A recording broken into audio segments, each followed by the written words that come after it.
In today's video, I'm going to teach you how to copy comments in Google Docs. This feature can be incredibly useful when you want all of your feedback and discussion points to accompany any duplicate copies you create. Let's dive right in and guide you through each step to ensure you don't miss a beat. First, navigate over to your Google Docs document. This is the document where you already have some comments and suggestions that you'd like to retain in the duplicate copy you'll be creating.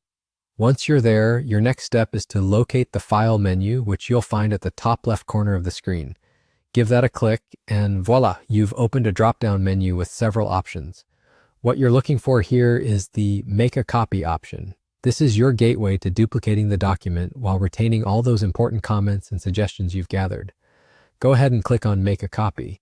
A dialog box will pop up, providing you with some new settings to customize how your copy will appear. In this dialog box, you'll see a checkbox labeled Copy Comments and Suggestions. It's usually right under the name field, which you can edit if you'd like. This checkbox is the hero of our story. Ensure it's checked to ensure that all the comments and suggestions you've worked on don't get left behind. You'll find this feature particularly handy if you're working collaboratively or need to reference those comments later. There's another detail you'll want to note before finalizing the copy. You have the option to share this newly duplicated document with the same people who have access to the original one.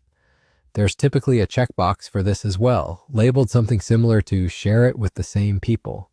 Having this option checked is quite convenient, as it automatically ensures that whoever could see the original document can also see your newly minted copy, complete with the comments and suggestions intact. Once you've confirmed these settings, checkboxes checked, document name edited if needed, and sharing options set, now you're ready for the final step. Click on Make a Copy. This will create a fresh, clone document, complete with all comments and suggestions, ready for you and your colleagues to revisit and go over whenever necessary. And that's it. You've successfully mastered the skills to duplicate a document in Google Docs while retaining all your valuable commentary. If you found this guide helpful, feel free to like, comment, and subscribe for more tips like this. Thanks for watching, and see you in the next one.